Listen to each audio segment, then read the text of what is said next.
Halo, ketemu lagi di Inovasi Biologi. Kali ini kita akan belajar perihal pembelahan awal pada hewan vertebrata. Tipe pembelahan pada sebagian besar embryokata adalah simetri radial dan holoblastik. Sama dengan pembelahan pada Echinodermata, walaupun telur amfibi mengandung lebih banyak iol.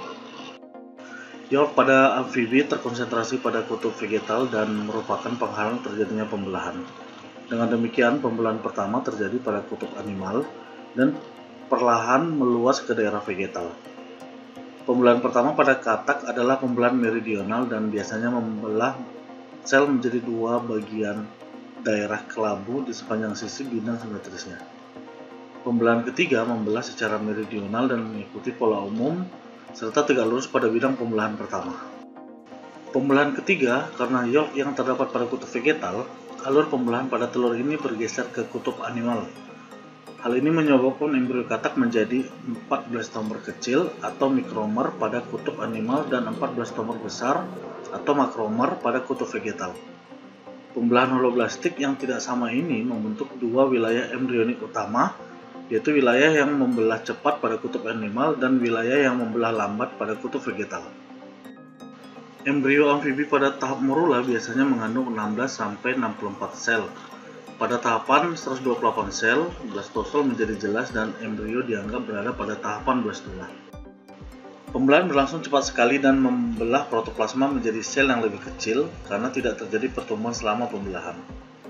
Pada waktu mencapai ratusan sel, maka sel tersebut menyusun diri, membentuk rongga kecil yang terletak mendekati wilayah animal.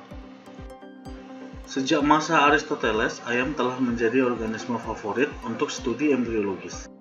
Telur ayam yang bertipe telolesital dengan cakram sitoplasma yang disebut blastodis memiliki kandungan yolk yang cukup besar.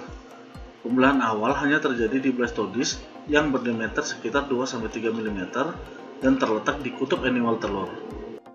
Pembelahan pertama terpusat pada blastodis dan pembelahan lainnya mengikuti untuk membuat blastoderm berlapis tunggal. Di antara blastoderm dan kuning telur aves terdapat ruang yang disebut dengan rongga subgerminal yang terbentuk ketika blastoderm menyerap air dari albumin. Pada tahapan ini, sel-sel di tengah blastoderm tampak luruh dan mati, meninggalkan area pellucida. Cincin perifer sel blastoderm yang belum melepaskan sel membentuk area opaka. Di antara area pellucida dan area opaka terdapat lapisan sel tipis yang disebut dengan zona subgerminal. Beberapa sel zona marginal berperan sangat penting dalam menentukan nasib sel selama perkembangan awal anak ayam. Pembelahan awal pada manusia dan mamalia lainnya berlangsung seiring dengan berkembangnya perangkat pelekatan dari embrio pada dinding uterus induk. Telur mamalia umumnya tidak beryolk dan dibuahi di saluran tuba Fallopi saat bergerak ke arah uterus. Pembelahan awal berlangsung dalam waktu kurang dari 24 jam. Pembelahan awal pada mamalia adalah meridional dan tidak equal. Pembelahan selanjutnya lebih tidak teratur, tetapi dengan cepat membentuk suatu bola padat sel yang disebut dengan morula.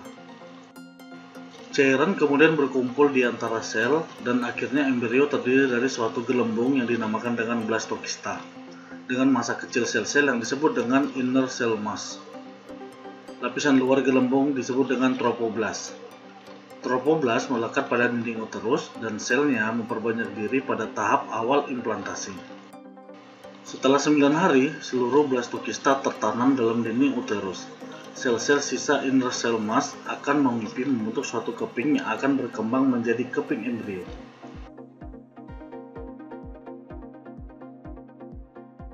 Demikian materi terkait dengan blastulasi pada hewan vertebrata. Sampai jumpa pada materi berikutnya. Terima kasih.